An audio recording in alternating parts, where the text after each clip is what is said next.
It's official. As much as I hate to say it, okay, maybe hate is a strong word, but Rick and Morty is dead to me. Yep, after 7 seasons, I can confidently say that this show is dumpster truck garbage. Let's take a look at this. Discussions about Rick and Morty falling off have been going on ever since the hiatus between the 3rd season and the 4th one, with most people acknowledging that those first 3 seasons of Rick and Morty were television gold, whereas everything else since then has been, as I said, dumpster truck garbage. And while this has usually been in a more exaggerative tone, is the reality the show exists in today. The first thing that brought this revelation to my attention was the huge lack of Rick and Morty content on YouTube following the release of the new season. If you followed Rick and Morty for a while, you can see how it's one of the shows that has always been heavily intertwined with the internet and modern pop culture. So much so that for the longest time, before and after the release of any given episode, you would have dozens of entertainment channels on YouTube posted all sorts of videos on it, such as theories, reaction, character analysis, and the rest. Whatever it was, you would expect to see your Explore page filled with a plethora of videos on Rick and Morty. However, it just hasn't been the same since this season started, so I started to wonder and ask myself, why and how was this happening? And my answers were presented to me on a silver platter when I went in to watch the first few episodes of this new season. To put it bluntly, they suck. But before I get into that, let's start from the beginning. The biggest event surrounding the season premiere of Season 7 was how Rick and Morty would sound. This is because Justin Roiland, who was the voice and essentially the brain behind the titular duo, got kicked off from the show for some insane allegations during the break.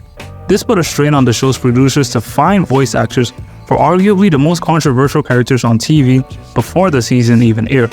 Talk about a rough situation.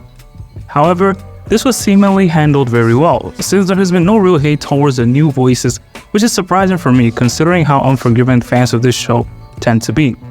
That means that we can remove that from the list of potential causes of why this season was so painful. Cause in my definitive take, this season was bland. Because all the episodes I've seen so far are awful. Some of the most boring, tasteless, and dry pieces of media I've ever had the displeasure of viewing. And if you think I'm exaggerating, you can check the Rotten Tomato audience score to see what I'm talking about. And it all started with the season premiere, which you know is usually supposed to be the episode that sets the standard for the whole season and gets people hyped up. I honestly thought we were gonna see something involving Prime Rick, but then again, it's Rick and Morty, so they just love getting a kick out of messing with the audience. So instead, we got a 20-something minute episode of Mr. Poopy getting his mojo back after overstaying his welcome in the Smith household. Something I know I didn't ask for, but they try to make some parts of the episode sentimental by talking about character feelings and stuff. But it just didn't work for me. And for some reason too, we had Hugh Jackman being the weirdest hype man in animated history for some reason. And the next episode wasn't even better. And it's honestly my most hated one of the season and probably the series. And for some reason, Rick and Jerry swapped brains and became this human, mad scientist cockroach who ends up taking control of both of their minds and attempts to abandon the family.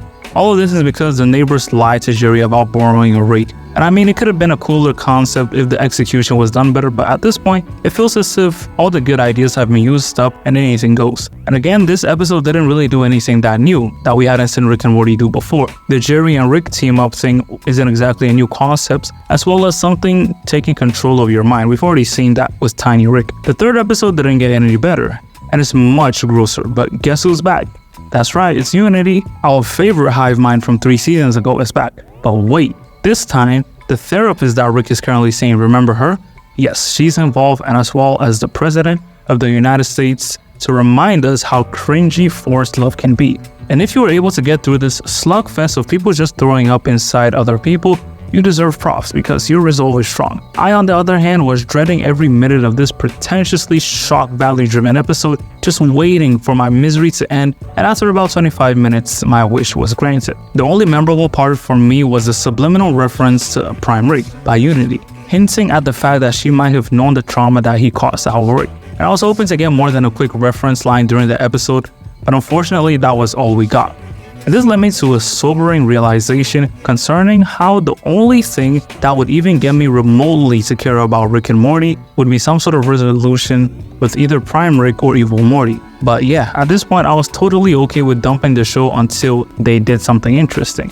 And that's when the spaghetti episode came through, which, I won't lie, that's one of my favorite episodes of the season. So out of the opening 5 episodes, we've received one semi-decent episode, and we're already trailing last season's by like a kilometer.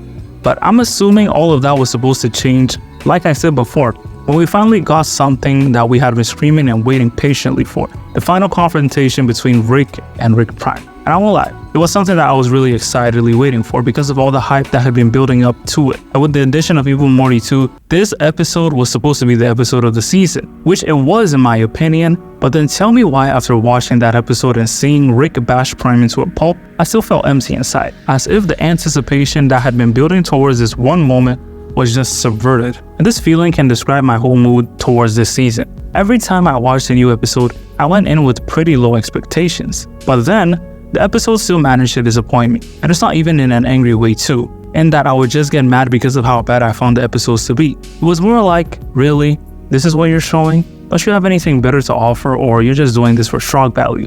It's embarrassing. This was essentially my whole demeanor towards the season. It's been a very forgettable one, I won't even lie. And it's left with the season finale, but at this point, even that wouldn't be able to save this season in my opinion. Because one good episode wouldn't offset 9 semi-decent to terrible ones. And it's disheartening to watch something that at one point was being called and really was the biggest animated show in the world drop to the state it is in now. But I've said this before in one of my past Rick and Morty videos. Go and watch any episode from the first season of the show and compare it to the more recent ones. You can see the huge decrease in the humor and authenticity of the characters. The pilot episode, for instance, I bet you that you would have more laughs watching that episode than the entirety of the season. And we can make a bet on it. Come and tell me in the comments if you actually tried it. And the worst part of this whole thing was how good last season was as compared to the past few seasons. I found myself enjoying most of it and even made several videos giving props to the team on how well structured and fun it was, from the characters to the episode and the whole vibe that it was giving off. It felt like we were gonna be eating good, but I guess the only thing on the menu for this season is starving. And I'm not the type of YouTuber to usually make a video bashing a series just for the sake of it or just for some views. I mean, most of the time. Because I know how much work goes into creating just one episode of a cartoon. It's brutal and it takes a lot of investment. So this isn't just me rambling on about something for rambling's sake. This is me watching a whole season of Rick and Morty and being disappointed in the creative direction the show has been going in. You can even tell this from the lack of videos about this season that could have been posted on the channel, but I really didn't enjoy it enough to create any video on it. And I'm sure I would have probably gotten some views on it, probably even gotten some money off of it, but I just couldn't bring myself to do it. And even with this video, I'm not trying to stretch it out too long because this isn't a topic that needs much to be said. There's already been a lot of YouTubers who've already said and made videos like it. But ultimately, these have been my views on season 7 of Rick and Morty. I would honestly give it around 3 out of 10. But what about you? What have been your thoughts on this new season? Did you enjoy watching it? And if so, what were your favorite episodes? Let me know in the comments. If you also didn't enjoy it just like me, let me know why as well. It will be really interesting to see the thoughts and comments that you guys come up with. But yeah, that's it for today's video. And if you want, you can click on this video right here to watch why Season 6 of Rick and Morty was such a banger, or you can click over here to watch the depressing downfall of the Smith family. Thank you so much for watching. Don't forget to like and subscribe, and I'll see you next time. Tune out.